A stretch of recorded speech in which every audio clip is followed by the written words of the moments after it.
Hi there, it's Tracy, and I have a special bonus episode for you today. But before we get started, I have a question. Have you ever wanted to learn more about your family's past, but not sure where to begin?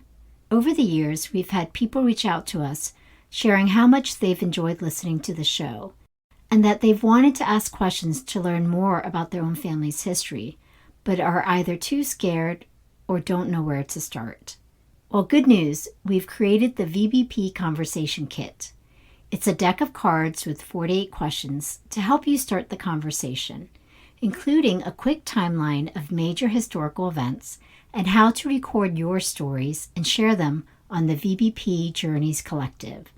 We hope the kit will help make the process less intimidating and more fun for families to share stories at home.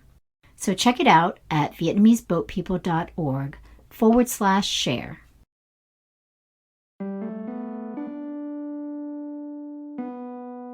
You're listening to the podcast Stories of the Vietnamese Boat People. Hi, I'm Tracy Nguyen Meng, and welcome back.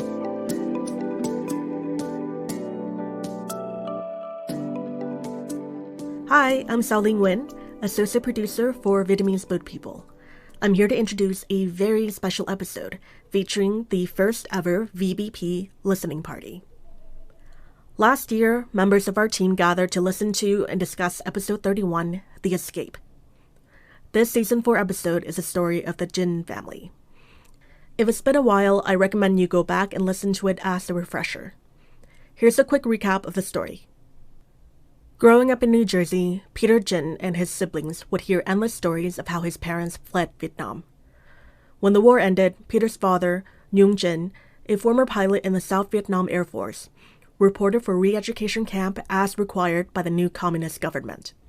He thought it would last a few days, but days turned into weeks, months, and then eventually 4 years. During that time, he was moved to several different remote camps without his family's knowledge. Peter's mom, Tin Jin, a young woman in her early 20s, would spend the next few years searching for her husband, planning his escape from the camp, and ultimately finding a path for them out of the country. Today, Peter reflects on the stories with great admiration for his parents and a desire to fill in the missing pieces. We hope that our listening party inspires you to talk about and engage with the stories featured on Vietnamese Boat People. Feel free to use this as a rough guide or get creative and find out what works for you. Now, let's start the episode. What did you already know about this episode's subject matter before listening to The Escape? And we referred to a lot of different things in this episode, but re-education is a big component. I don't think we've covered that as in-depth as we did here. Did anybody have family members that went to re-education camp? Not a Vietnamese one, but they went to the American one. Your great-grandfather, right? Grandfather, yeah. Grandfather, yeah, all of them. So I don't like them. Were they open about their experiences or, closed off about it? They were pretty open about it. One thing I find really interesting about all these stories is how quiet the dads usually are in terms of like Vietnamese refugee stories. Seems pretty consistent in a lot of our interviews about how they don't talk about it. My grandpa in the Japanese one he talks about it a lot. I think time is a factor. When more time has passed, people start to let their guard down a little bit and perhaps share experiences. So I don't know, like with your grandfather, if you felt like he's always talked about his time at the camps, or if it was something that later on when he was older, he was a lot more open about it. I think I think about this a lot. Like since I was a kid, I think a lot of it too is his easy access to a Japanese American community, and depending on, I mean, he wasn't a refugee, but I imagine it can be really difficult for people immigrating to the U.S. and then having no one to talk to.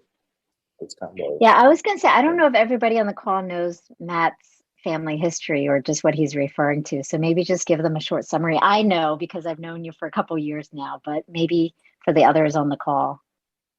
yes. My grandfather on my mom's side, the Japanese side, and his father and his sister and his mom were all in the Japanese American internment camps in the United States during World War II, as after Pearl Harbor. So that's where they were. Yeah, my great grandfather was in a federal camp, so they lived. The FBI just came to their house in Watsonville and just took him away, and they didn't know where he was for 3 years, and then they got put in a camp in Arizona as American citizens. Yeah. Kind of back to Tracy's point where it's like the timing aspect, because with kind of the Vietnamese refugee story, it was more recent than maybe their time period. So maybe it was a little bit more, they've reached, that point in time where they are able to kind of communicate it more, share the stories. And now we're kind of just kind of getting there with opening up. Totally. Yeah, and I think the circumstances of each war was different too. Like, Sure. Yeah, I do feel like there's at least a 25 to 30-year delay on any kind of emotional sharing. This is not related to the Vietnamese American War, but during French colonial times, apparently my mom's father was briefly imprisoned by the French because they mistook him for his brother, who was part of a rebellion. And my mom did not know this until my grandma told me a few years ago. And her dad he passed away before I was even born. So the story was just, rattling around in family lore, but no one really knew about it. No one confirmed it.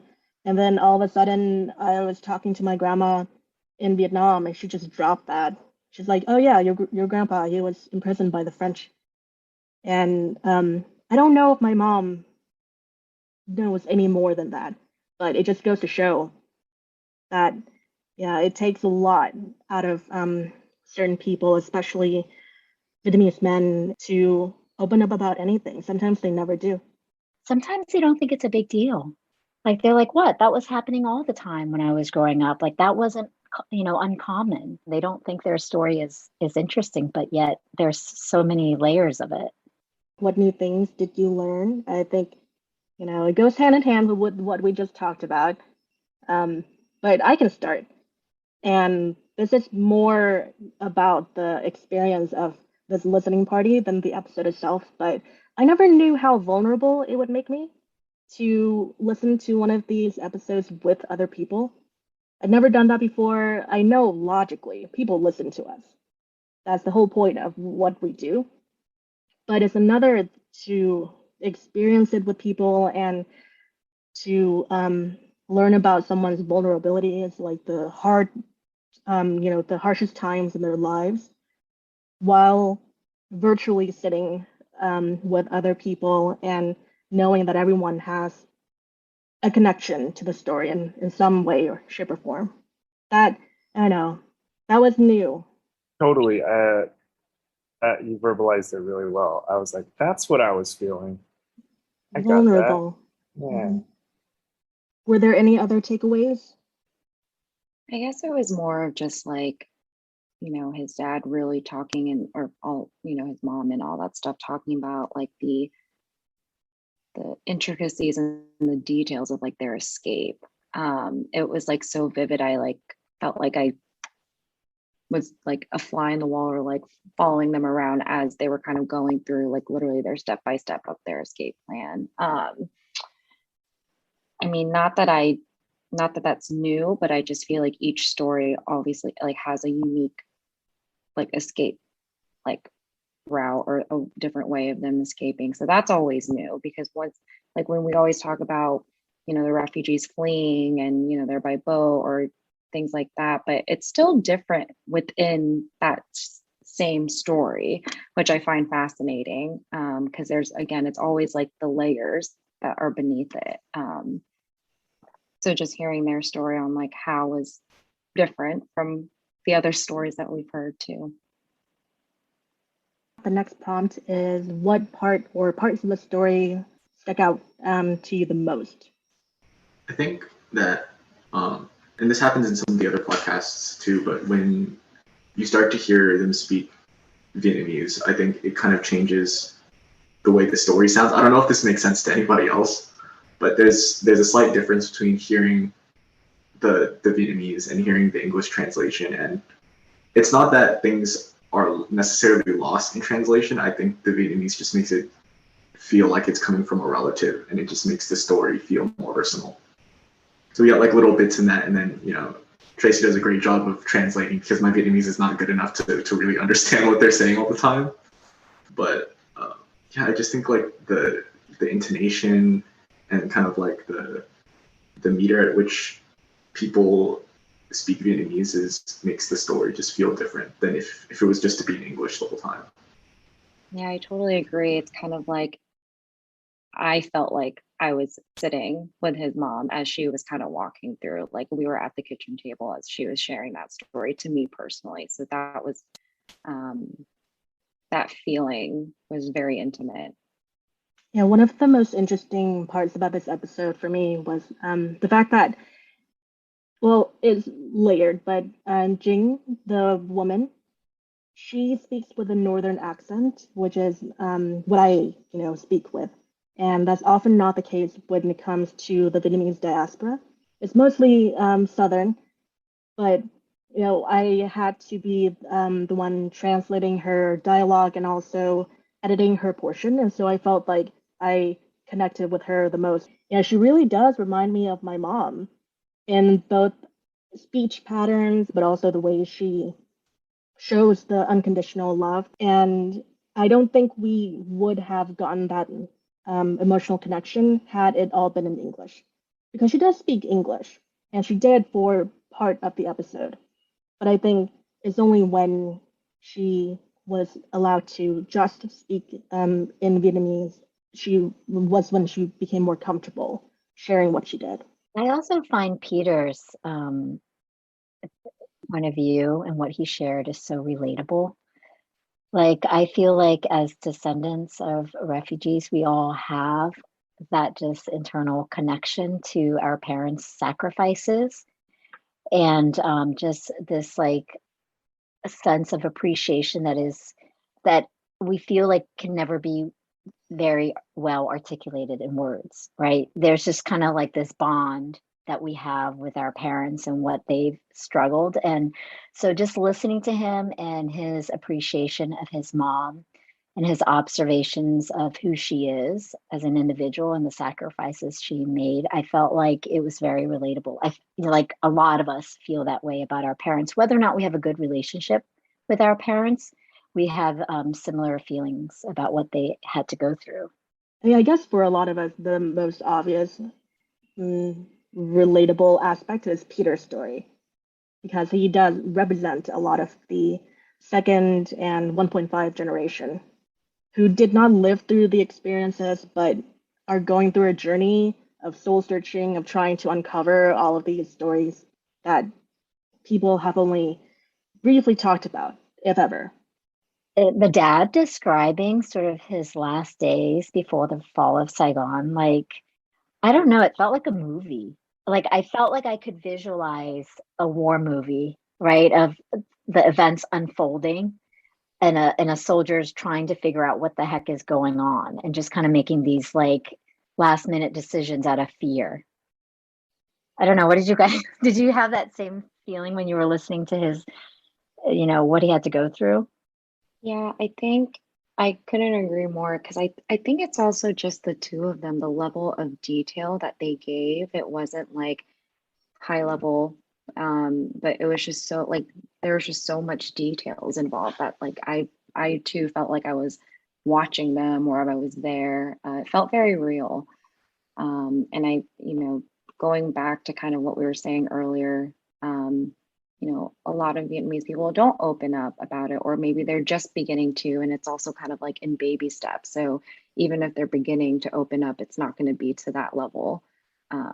So I just felt like it was awesome for them to really, and also remember. I mean, I know that's hard to forget, but even just the plan and like what he had to go through, like it was very intricate. So Yeah, I totally agree. That whole sequence was really cinematic. And the editing helped. I wonder who did that. That's cool. So this interview was like super long ago. We only like recently pushed it out.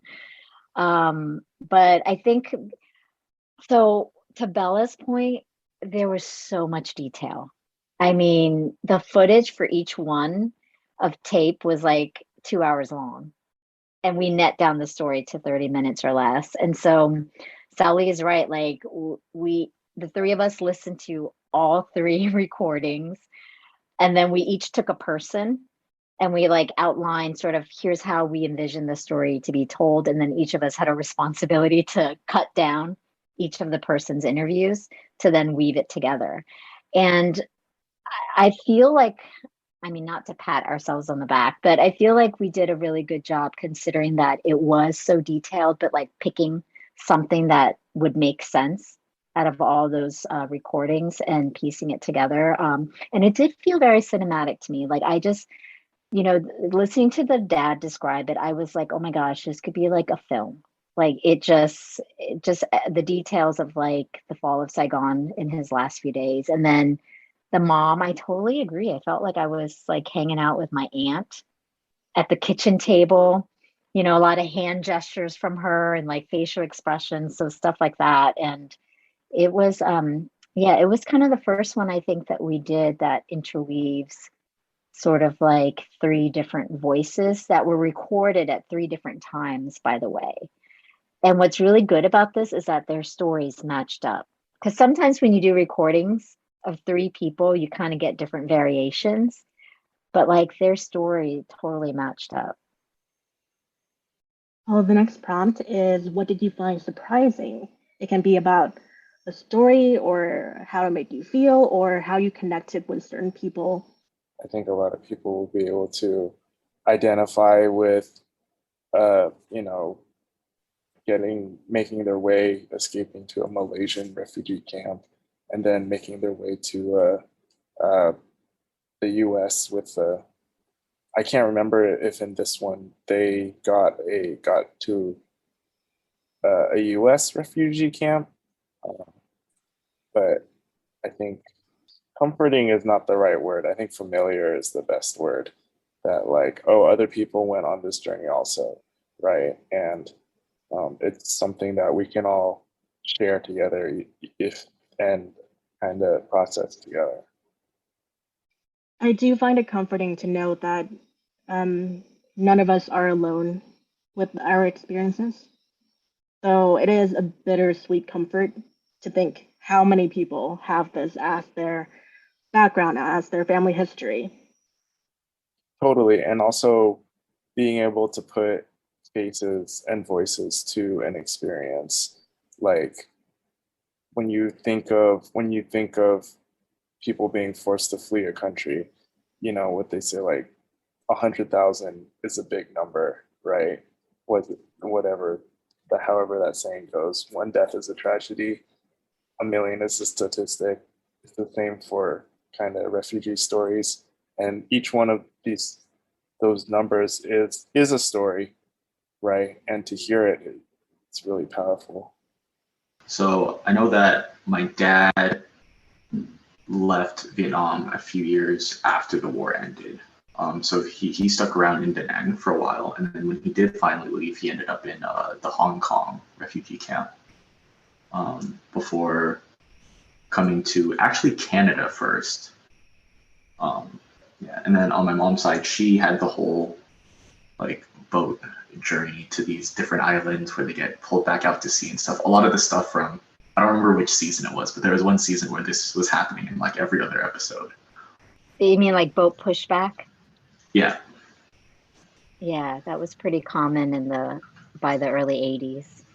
So this story, to Matt's point, feels familiar, right? What about you, I think Anthony? Do you know? About my folks? Yeah. Mostly about my dad's story. My mom's is not so much. My dad came by boat. What I'm actually more interested in is actually about my grandfather's like experience when he was actually in prison because he was actually a policeman. So that's something that my dad had kind of just glanced over, and I didn't get a chance to really dive deep yet. But yeah, that's something I want to talk to him about. Well, I wish you luck with that. It's tough to get those conversations started. But hey, we have a conversation kit for it. If you ever need some Most help. definitely. Right. Our last prompt is, what questions do you still have? And this can be about the people in the episode or the process of forming the story, whatever you can think of. I guess this is something I'm still struggling with is, you said like the footage was like 2 hours of raw interview going on, and you boiled it down to, you know, 30 minutes. So how do you decide what stays and what goes? So there's a lot of listening to raw recording. And I know Sally knows this, Matt knows this. Especially for me, like I will listen to a raw recording like several times and then just pick the sort of what I call the arc of their story. And then everything falls around that. So, kind of like the plot of a book. So when you listen to their entire story, because some of these interviews are like from the beginning. I was born in this city. My parents did this, type of business. I was one of 8 kids. I mean, some of them start from the very beginning, and we want that because sometimes there's nuggets in parts of that story, but then sometimes it is a way to build trust for the interviewer, and the interviewee, is just kind of allowing that conversation to happen organically, getting to know each other before you get to sort of the deep stuff, right? And so we don't rush any of that, and that's why some of the interviews are that long. We could probably be more efficient, but it's hard. And I'll tell you, like, this is something that it's hard because, to our point earlier, a lot of our interviewees haven't talked about this in so long, right? Or haven't talked about this openly. And now they're talking about it openly to a stranger. So I think it's important to give them the space that they need to slowly share versus being very, pointed in what you're trying to find out. And so that's our process. And I think it actually allows us to capture the story in great detail, but also from a very authentic perspective. We're not prompting for any of this. Like, none of our questions prompt for anything specific.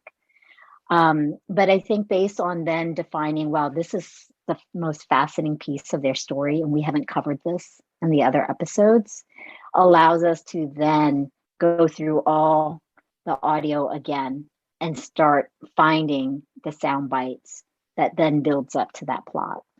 And then we always try to end in a positive, inspirational note.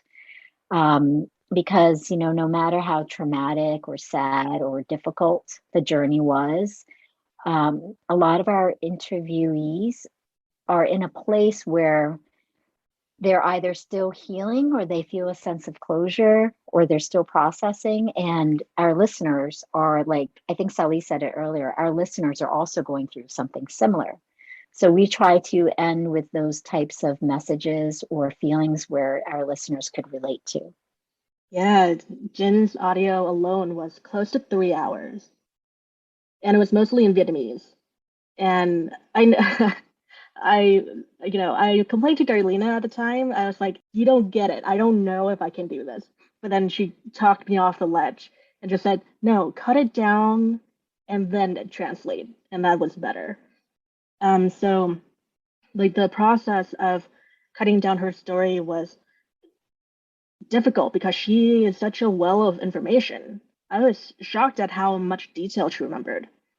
And that's why I think a bulk of the story about the process of planning the escape is from her perspective, because she was the one doing most of it, and she has all the details. And um, cutting that down to just what we hear in the episode was very tough, because you can, or at least I could tell that she didn't talk about it often, and you want to give each person the space they need to share what is most important to them.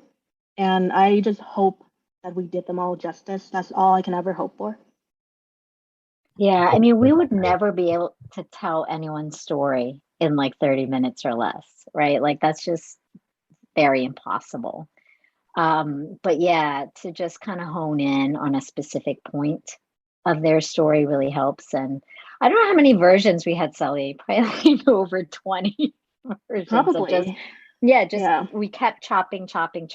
And so it starts off as like a 1.5 hour episode, and then it goes down. And I know, Matt, when you did second gen with Trisha and Jackie, it was the same way, right? We had like this big spreadsheet. That was our other episode where we had 3 different interviewees interwoven into the theme of like trauma and how it affects descendants, and what we carry forward as children of refugees. But yeah, Matt, I think that took us months to That was work a lot on that of, episode. that wasn't just a lot of listening. That was like finding sections in everybody's story and then making them all match, connect. Yeah. So that was I was pretty proud of that one. Yeah, and so I mean, 30 minutes doesn't seem long, but a lot of months go into editing and producing a 30-minute episode. In addition to the 4-hour interview. Right. Yeah, sending a lot of praise to you 3. I think you guys do such a fabulous job here. I mean, not doing it in comparisons, but I remember doing this exact same thing with my dad like 5 years ago. And we sat down for a good like 2.5 hours, like in the kitchen. We were just talking. And I mean, he's told his story many times throughout my life, like early on. But I just kind of said, okay, we're going to record this time. We're going to actually have the questions and we're going to just get it right here. So we don't have to like do this again in another few more years. So I can understand. And I actually used that to write my bar artifact story for the journey maps. So, but yeah, there's so many details that I had to leave out. And there's so much more to tell. But again, I mean, maybe for a different format. Yeah, but now you have that recording with your dad, right? That unedited, uncut version. And that's just priceless. Yeah. Do you have any closing thoughts or feelings from anyone? This was nice. I'd do it again.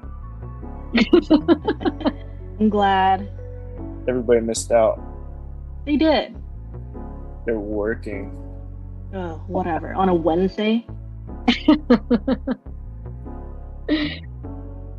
No, this is fun. Thank you so much, everyone, for attending, and Sally for organizing and leading this. Yeah, I'm glad you guys enjoyed it. I'm glad that we took, the leap and made this happen. I hope that it will be helpful for anyone outside the team who wants to have their own listening party in whatever kind of structure they want. And the goal is to eventually have in-person listening parties, because I think that's when the magic happens. Like, this is great, but it's no Joshua Tree. And I hope that people can take this and run with it, and eventually when the world opens back up a little bit, they can gather and find some semblance of vulnerability in spaces like this, because I think it's rare, especially for those of us who are no longer in school and who are missing that kind of structured setting where you're kind of forced to be vulnerable and to open up a little. I hope that if people do this in the future, that they take a moment to share their own personal stories. I think by listening to other people's stories, it somehow gives you comfort and permission to be able to share your own. And hopefully that's what the listening parties will create. Well, thank you, everyone. No one brought a cocktail but me. Was I like talking gibberish? No, I was crunched on time. I would be drinking otherwise. Yeah, next time I'll bring a drink. Yeah. Yeah, sorry, still working hours on the West Coast. Oh, yeah, same here, Brandon. It's never too early for a cocktail. Yeah.